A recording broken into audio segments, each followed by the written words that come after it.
This is your Wednesday Daily Delivery. I am Michael Rand. Lots of stuff on today's show. Andrew Krammer will join me in just a little bit to talk through that Vikings-Bears game, a film review, predominantly focused on the offensive line and some struggles they had again.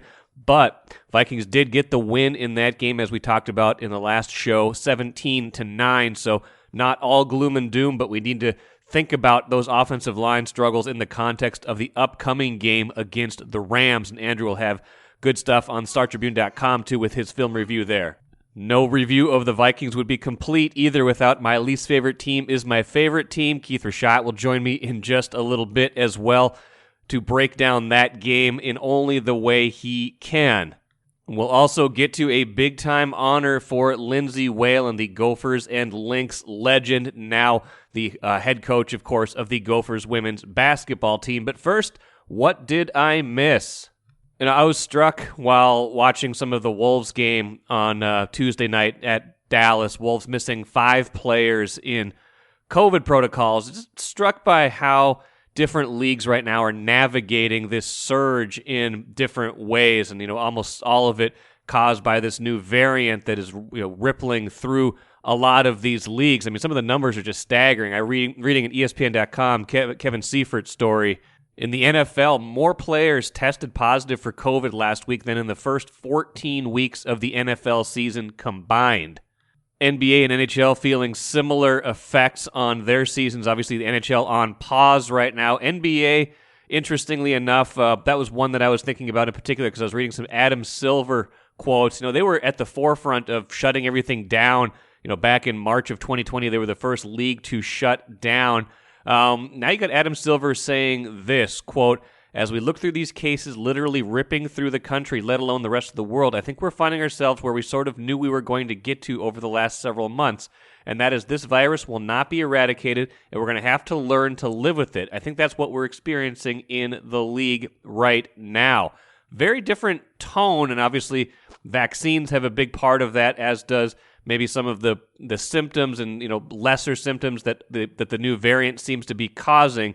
But an interesting kind of shift in thinking from these leagues as they try to plow forward, through another kind of wave of all this and just kind of change the rules as they go. Silver saying no plans right now to shut down the league, doesn't see kind of what the benefit of that would be. And I get that because I feel like any league that shuts down for an extended period right now is going to have to stay shut down for a long time. I think they're strategically trying to think of how can we play through this instead of how could what do we have to do to how can we pause this, because pausing could become an extended pause. Now the NFL has tweaked a lot of its rules as well, doing more random testing for COVID now instead of weekly testing, and having players self-report if they have symptoms. You can imagine that's going to cause fewer cases to be detected, and basically kind of a just they almost don't want to know if you have COVID because a lot of these players are showing up asymptomatic when they do test positive. So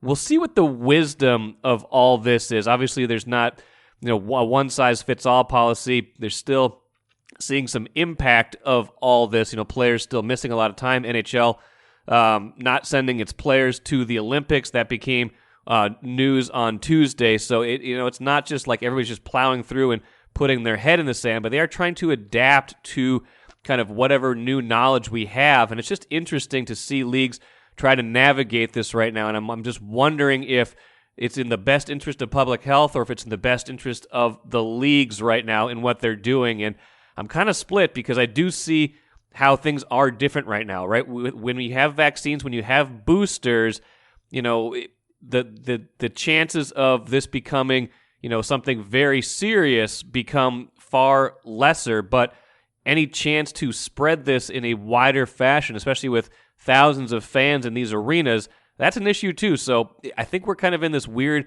balancing act right now as a country where we're not quite sure what's safe, we're not quite sure what we should be doing, and I think these leagues are kind of in the same space, and I think it'll be interesting to watch them operate and see if they are operating in the interest of health or if they're operating in the interest of themselves.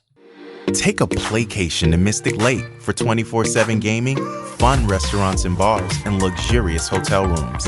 And join Club M to bask in the rewards. follow the lights to Mystic Lake, where every day is play day. It's film review time on Daily Delivery. Andrew Krammer joins me as always a day later this week because the Vikings played a day later on Monday night. If you can call it that. I mean, they won the game. So, I think people are complaining a little bit too much about this game. It was not necessarily pleasing to the eye. The defense played well. Chicago certainly went out of its way to make sure the Vikings won. The Bears are not good at all right now. That's an understatement. But, some of the Vikings' flaws still showed up in that game, even in the midst of a victory. Offensive line play being, big among them. As you looked back at kind of what you saw, it's kind of the same. It's kind of the same old story that it has been against Chicago, especially against, whenever Nakeem Hicks is on the field, it spells trouble for them. Yeah, that guy, they have no answer for him. And he's 32 years old at this point. He had been out for 5 weeks before this game with an ankle injury, and you wouldn't have known it. He came back and looked like an all-pro.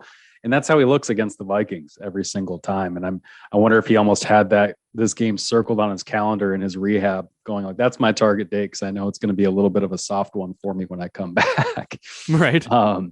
He's got 8 games in his career, Akeem Hicks, with at least 3 quarterback hits. Half of those have come against one team in the Minnesota Vikings. It's a run against one opponent and a nightmare for the Vikings that isn't too common. I mean, you get the Kenny Clarks, you get the guys in your divisions, your Aaron Rodgers at other positions like quarterback, but to have one defender out of 11 constantly provide you this issue. And Mason Cole was by far, I thought, the worst lineman for the Vikings on the field. This is after the coaching staff sticks with him over Oli Udoh. Cole gave up, obviously, that first sack on Cousins like right away in the first quarter. And it's just one of those things where when they didn't get 4 hands on him, when they didn't get 2 guys on him, they didn't have a shot. And they couldn't run the ball at all when Akeem Hicks was on the field. The only way they did was if they told Dalvin to head the opposite direction. And if you look at their 2 touchdown drives, specifically talking about Akeem Hicks, the Vikings' 2 touchdown drives, they gained 2/3 of their yards on those drives when Hicks wasn't on the field. It was the only time Wongwu got the 19-yard run going, the only time Cook got an 11-yard run going. They just had to wait for him to leave, and then they could finally run it. That's amazing. And, you're right. They for the game, they only had 170 yards, something like that. Couldn't get much going in the run game. I mean, Dalvin Cook got a few things. He was whatever yards he got were pretty well earned in that game. But you mentioned to me a stat, and we, not to be a broken record, because we talked about this quite a bit last week, but it's still, it's still a bad thing for the Vikings. Kirk Cousins again, and this is Pro Football Focus, and their standards are what they are. How you define pressure, what you see as pressure on Kirk Cousins from, rushers might be different from their standard. But again, in this game, just as he was against Pittsburgh, did not complete a pass, was pressured, according to PFF, 7 times, 4 sacks. Actually pressured probably 11 times, 0 for 7 with 4 sacks on those dropbacks. And that's 2 weeks in a row with no completions under pressure. And I don't know if this is a function of him, if this is a function of the kind of pressure that's coming, but he had been pretty good. And now all of a sudden he's not under when he's facing pressure. Yeah. And I thought it was interesting to see that trend, because we talked last week about that and saying look, when things fell apart against Pittsburgh, they had that 29-0 lead. It was because Cousins started feeling some heat and just wasn't able to succeed with that. And sometimes was missing reads and stuff like that. And you saw that sporadic play carry over in Chicago, a place where historically Cousins obviously doesn't play well. Very few quarterbacks do, and especially Kirk doesn't. He was 1-4 entering this game, and now he gets his second win against Chicago, despite throwing for a career low in yardage. And yeah, not a single completion while facing pressure. And that is a subjective thing. Obviously, you can look at some of his completions and say, I think that's pressure, but the point stands is that he's not standing in the face of a lot of this pressure and just delivering the ball downfield and giving his guys chances. I mean, there are certain ones where you're just seeing him make super quick decisions. And I think that clock especially against the Bears, gets going in his head a lot faster. And you just saw it. There was one where he threw to Conklin deep, and Conklin dove for it, had his hands on it, but Jefferson's running a similar route. And yes, there's a safety over the top, but Jefferson's running a similar route, yet shallower down the sideline on a go route where there's a window, and you might want to fit it to Jefferson as opposed to Tyler Conklin. But it was a decision Kirk made because he saw the safety over the top of Jefferson and thought, I'm going to go quick deep to Conklin here and just try to get a quick deep shot. Because he was not standing and letting plays develop. And there were times where he had protection and the protection was good, and he was dumping it off to CJ Ham for 3 yards. And you can't do that against Chicago because their linebackers are so good. Roquan Smith was really good. Alec Ogletree he just jumped off the screen rewatching that game. And if the Bears have two of those guys, that they're really hard to play against and really hard to throw underneath against. And that's what Kirk was trying to do pretty frequently. And then, to not complete something against pressure, I decided to go back and how at least we can gain value out of looking at PFF's pressure metrics is comparing Kirk to how they judged the rest of the league. And Kirk is the only guy to have multiple games in 2021 in which he did not complete a pass while pressured. And that says a lot, I think, right now. And for him to do it in back-to-back weeks says a lot about how he's playing right now. And for the Vikings to win both those games is almost as staggering. I mean, obviously the Pittsburgh game was a different style of game that was dictated a lot by, some early runs and just getting out to that big lead before they couldn't do anything. And obviously the Bears game was more of a defensive tussle. And I think the narrative going in was the Vikings could have a field day against the Bears if they could protect Cousins, because Chicago dealing with so many COVID protocols in their secondary, they were playing a lot of backups, but the backups, from what you saw, actually played pretty well. They did. They really did. And this ties in. It's a good segue to talking about Cousins and pressure, because there was a 3rd and 9, the first play of the fourth quarter, where Kirk is trying to go back to Jefferson on this in-breaking route that he had hit him on earlier in the game. But this time, the Bears secondary learned. They had played it off earlier and let Jefferson have the cushion underneath to shake him and get open. This time you saw the backup replacement Bears corner come down, kind of challenge him in the middle of the field, and then deflect the pass. And Kirk stood in the face of Alec Ogletree blitzing, unblocked, and delivered that pass. That's exactly what you want to see Kirk do in that moment.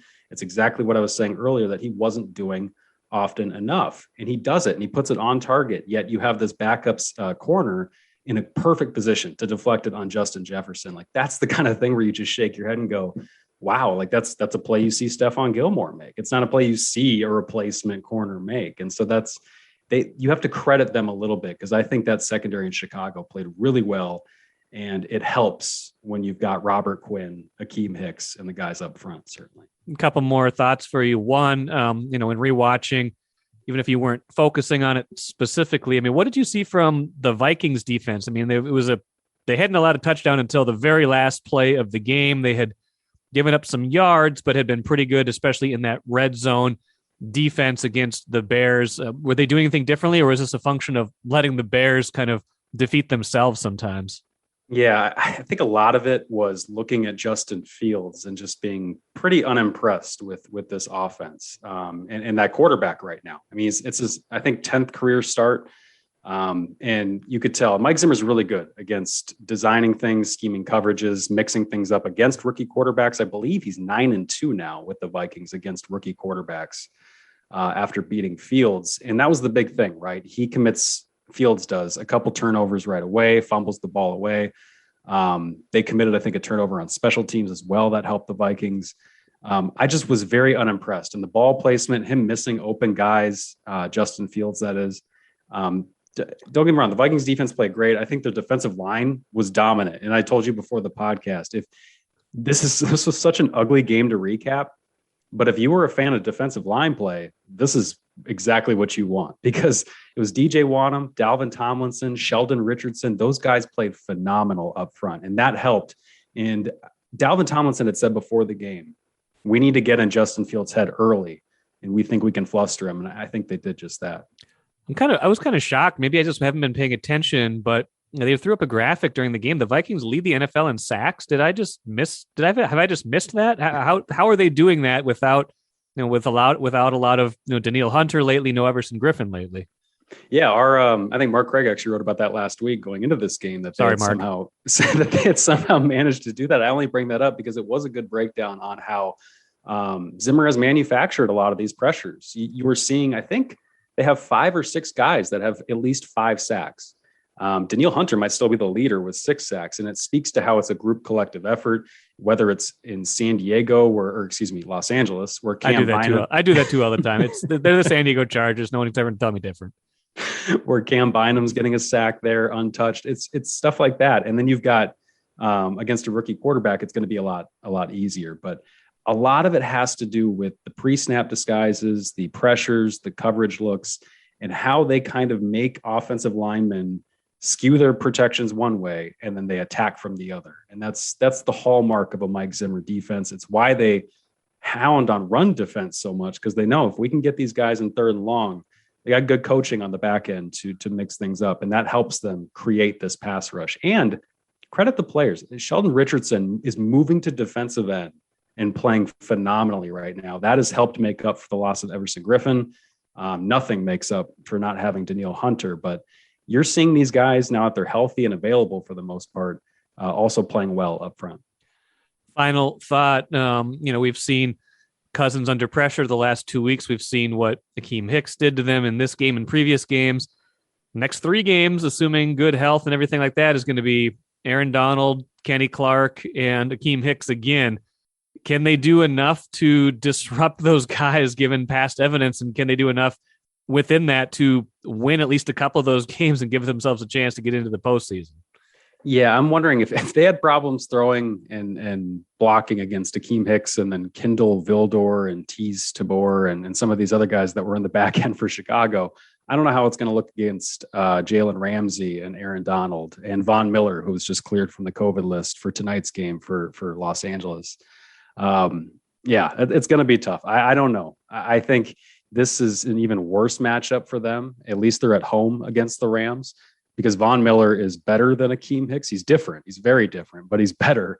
He's much more of a disruptive pass rusher, more consistent, and much more of a torment. And so I don't know how they're going to be able to do that. They're going to have to find ways to get the ball out on the edges, hope that Von Miller's as washed as people kind of are trying to say he is right now. And maybe they can beat him that way. But it's not going to get easier. And frankly, they need Kirk to play a lot better. They're going to need him to complete a pass. I can say this confidently. They will need him to complete a pass under pressure on Sunday. I didn't think they could win one bad Kirk game this year, let alone 2 that they absolutely needed to get back into the playoff picture. But Andrew, here we are. Here we are. Just when you think they're done, they pull you back in.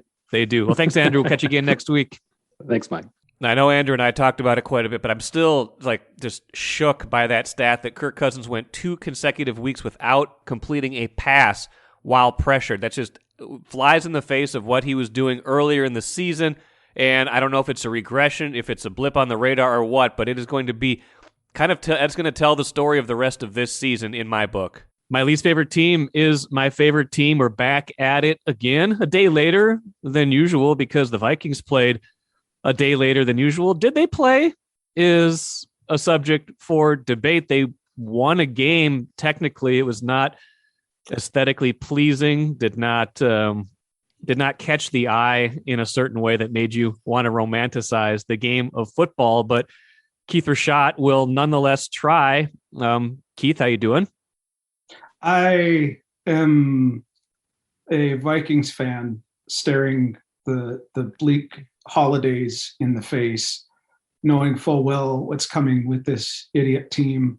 And I just want this year to end in so many ways. The calendar year, the football season, can we just be over with all of it? Well, I mean, eventually, yes, but we do need to talk about the 17-9 victory over the Bears. I wonder if I'd feel slightly differently about it if you just weren't staring at the 17-9. If it was 17-3, which it probably easily could have been if the Bears hadn't scored that garbage touchdown on the final play of the game, maybe I would judge this slightly differently. But it was to me one of those games where, if not for the Bears' utter lack of competence, this is another game that probably would have come down to a final drive, don't you think? Well, that actually speaks to the first of my 4 haiku for today. Well, I didn't even know that, but that's good planning. Let's hear the first haiku that you have for us. Okay. There's a difference between trying to lose and accepting no less. Yes. I mean, I don't know how the Bears could have gift wrapped that one any more delightfully. I mean, that was just the perfect opponent at the perfect time for a team that desperately, needed a win. Like, for whatever we're saying about this season, the ups and downs, whatever we think about this regime, whatever we think of Kirk Cousins, the objective is still to win. All these players are still obviously for the Vikings attempting to do that. They might lack skill sometimes. They might lack the necessary components of victory, but they are still trying. They are still aiming themselves towards the playoffs, and they could not have found a softer landing than these Chicago Bears. Yeah, for me, it was really the difference between wanting something and needing it from the depths of your soul, right? The Vikings wanted to lose that game. They played in such a way that they were efforting to lose that game, right? But they didn't need to lose it in the same way the Bears just needed to lose it, right? When you commit, 4 personal foul penalties? Unsportsmanlike conduct penalty on the head coach, which is good. The coach gets one, right? When you are still forced to play, when 50 of your 53-man roster is out on COVID, right? That is a need to lose that game. When your quarterback inexplicably takes weird sacks, just that to me was the difference in the game. The Vikings wanted to lose it. They made efforts to do so, but they could not overcome the strength of will of the Chicago Bears to really, truly lose that game. Yeah, as I said on Tuesday's podcast, to me, it was just a shame that somebody had to win. It really was. It was a shame. Really some games are like, it's just a shame somebody had to lose. Both teams played really hard. You wanted to see both teams rewarded. In this case, it was just kind of a shame somebody had to win because both teams did put in some effort into losing that game. But you're right. The Bears wanted it more. They just wanted it more. They did. And speaking of making efforts to lose, let me get to haiku number 2 here. Yes. You. All right. A career story. In just one play on 3rd down. Kirk tried but was short. Which play was that? So I'm speaking specifically about a play in the 3rd quarter where it was 3rd down and Kirk drops back to pass and recognizes that there's no receivers available, finally makes the right decision to take off and go running, and then dives for the 1st down, but dives in such a way to make sure that he doesn't get hurt and ends up making sure that he was short of the 3rd down line anyway, right? So here's a guy who ultimately makes the right decision, efforts towards what he wants to do, yet still somehow manages to fail at the most critical juncture when you need to have something happen, right? That he could not force himself to dive in a way to make sure that you get that extra 3 inches or yard or whatever it was. He was short of the 1st down marker. To what extent he had any awareness that he was short of the 1st down marker is a question of debate, and just sums up what the Kirk Cousins experience is like. That there is lots of good and lots of positive and things that you like to see. He made the right decision. He took off. He had the opportunity to succeed, yet somehow figured out a way to fall short and to not accomplish in the way that you'd like him to accomplish, even though everything seemed to be going in the right direction for him. Well, and in very Vikings-like fashion, if I do remember that play, they initially ruled it a 1st down, and then the challenge flag came out from Matt Nagy, who was very upset about a lot of things last night. And he was upset for 3 long hours. He seemed like, I think he spiked the challenge flag in that one. He was just a guy who's having a tough year, knows that his job is going to end in 3 games, I would imagine. and just was frustrated. But they, the replay pretty clearly showed that Cousins was about a half yard short.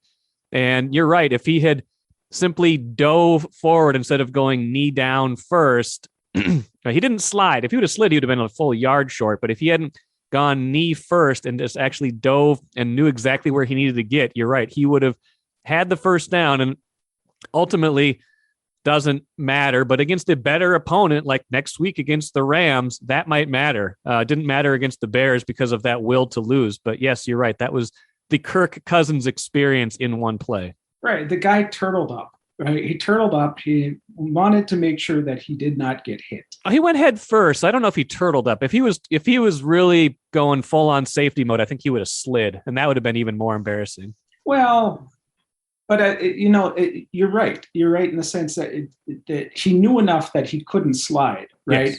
Yes. That he needed some more yardage than what a slide would get for him, but did not have enough awareness or wherewithal to decide that he was going to make sure that he got what he needed to get to succeed in that. And it speaks to the larger issue of, a second straight bad Kirk game that they ended up managing, having success in, right?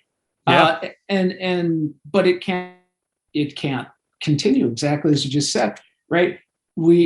As we talked about last week, we're having the opposite of last year. Right? Last year started slowly and he heated up. This year he was on fire, and now he's failing at the worst possible time for them. Man, the offensive line is not giving him much help either. It's going to be a test because, for whatever the Bears' flaws are, Akeem Hicks is still a game wrecker, especially against the Vikings. And they're going to go against some dominant guys in the middle with the Rams and Aaron Donald, Green Bay with Kenny Clark, and again, the Bears at the end of the year with Hicks. I mean, even if the Bears don't have much to play for, they sure love getting after Kirk Cousins. Absolutely. And just... Okay, let's hear the third one. All right. Speaks to exactly the same themes as well, too. Why did I watch this? I consider the whole game a personal foul. Yeah, it was personally foul. I mean, it was just a weird game. I don't know what these primetime Vikings games always feel a little off to me. It just was a Sunday felt weird without a Vikings game. It's just 2 straight weeks, the Thursday and now the Monday. And they've managed to win both the games, but both the games, I mean, I guess the Steelers game, they played really well for that first half. So maybe that was a little different. This one just felt kind of like both teams were kind of sleepwalking in some way. And, the Vikings, I think, did play pretty well on defense, especially in the red zone, taking advantage of Justin Fields and some of those mistakes he was giving them. But yeah, the offense, I think they did not have 200 yards of offense in that game. Kirk Cousins, his yards less than 100 yards passing, didn't he? Yeah, his yards per attempt are better measured in feet than yards to give him some kind of more of a favorable reading in that game. It was not good. I don't know if that's a function of a game plan that was not tailored to his strengths and away from the Bears' strengths, because it sure didn't seem like they were able to exploit the weaknesses in the Bears' secondary that much in that game. Name me one thing. I mean, you kind of did. You kind of did with the defense in the red zone. I guess that counts. But name me one play or one player or something with perhaps greater specificity that you actually liked about that game. Was there one thing that you actually enjoyed about you even go back to the San Francisco game with the kickoff return for a touchdown, right? There's at least the one memorable play or thing that you can like about a lot of these games. There's nothing. It was just ugly on both sides. And I'm so glad that I've had to fall into this pattern of only watching the 45-minute condensed games of these things, because wasting any more time on what that would have been a travesty. I guess the one individual play that I enjoyed, I guess, was after that hideous Cousins interception. And I think, Jefferson was probably held on that play, got pulled down at the end of the first half. I enjoyed the blocked field goal because we don't see many blocked field goals these days. Dalvin Tomlinson blocking that field goal was a good momentum play. That was the one thing that I liked from that game was a failure on the Bears' part. That's right. Something is sort of hideous from the And the Vikings had a punt blocked, so it's not like they were spotless either. It was just not a game for people who love the finer points of football. Okay, what would life had looked like had the Bears not given the Vikings 3 turnovers? Yeah, it's a good point because the Vikings had the one, but yeah, if they hadn't lost their turnover battle and they had the Bears capitalized in the red zone, maybe even taken a field goal every now and then, they might have found themselves in a spot where that last drive mattered. It was not as close as it seemed in some ways because it felt like the Vikings were in control to a certain degree. It was never, it was in the second half for the most part, they had that 2 touchdown lead, but it never felt like the Bears were serious threats, but a better team sure would have been. Oh yes. Okay, so, last one. Number 4. Playoffs are in sight, and yet so very distant. I live with no hope.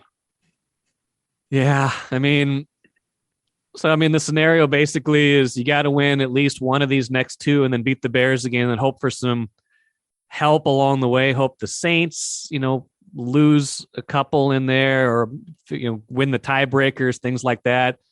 I think their odds are like 30% right now. I'd put them, I don't think the Rams are great. I think just kind of depends on how they're able to manage Aaron Donald next week. I think they can hang with the Rams. If they don't win next week, though, I don't have much faith in them going into Green Bay, with Green Bay having home field to play for. Can they win one of these next 2? Yeah, I'm not going to say they can't. They've been up and down all year. And if they win one of these next 2, I feel like they probably should beat this bad Bears team again at US Bank Stadium. And whether that's enough to get in the playoffs is another question. Whether just getting in at 9-8 as the 7th seed does much for me is a much different question too. Well, what was it? You're going to have to help me. You're the one who remembers the details. Was it 3 or 4 years ago when a bad Bears team came into Minnesota and the Vikings needed to beat that bad Bears team to get into the playoffs? Right? I think it's actually been 2 out of 2018 and 2000, even last year, I believe, had the Vikings beaten the Bears late in the year, they would have gotten into the playoffs at 8-8. But I think 2018 is the year you are referencing in particular, where they just got wrecked by, again, it was the Bears pass rush and their ability to disrupt that Vikings offensive line. They lost that game and got bounced from playoff contention very late in the year. Yes. So even if they win one of these next 2, what sort of faith can any Vikings fan have in with the way the season is going? Yeah, I wouldn't have faith. I just think this Bears team is so particularly bad and will be playing out the string that it feels a little different than even some of those other Bears teams. But you never know. The Vikings it would be very Vikings-esque to manage to win at least one of these next 2 and have the playoffs in sight and then drop a game to the Bears, a very, very bad Bears team. And let's not forget, they won. Now, I should note playoff scenarios. A couple things came into view a little bit with those 2 Tuesday night games. Seattle more or less removed from the picture with the Rams winning that game Tuesday. Philadelphia gets the win over Washington. They move to 7-7. Washington falls to 6-8. Not too bad for the Vikings in those outcomes. And I played around with a lot of 3 and 4 team tiebreaker scenarios in the NFC. If the Vikings get to 9-8, they do pretty well in a lot of these tiebreakers with the Eagles, with the Saints, even with the 49ers if it comes to that. So not out of the question still that they get in. I think we'll just have to see how the season plays out, but certainly that game Sunday against the Rams will be huge for those playoff implications. Let's finish with the cooler. Big congrats to Lindsay Whalen, eligible now for the class of 2022 in the Naismith Basketball Hall of Fame, one of the candidates announced on Tuesday. A huge deal. We'll see if she is voted in, one of 6 eligible candidates, and the only player on the women's side. Obviously, her career speaks for itself. 4 WNBA titles, 2 gold medals with Team USA, led the Gophers to the Final Four in 2004. The list goes on and on, so congratulations to Lindsay Whalen on her eligibility, and good luck to her in the final voting. That will do it for today. Good stuff coming up on Thursday's show. Chris Ottman-Bell, wide receiver with the Gophers football team, joins me for a good conversation. Randy Johnson covers the Gophers, will also join me, kind of a bowl preview as we get ready for that Guaranteed Rate Bowl early next week. That'll do it for today. See you on Thursday.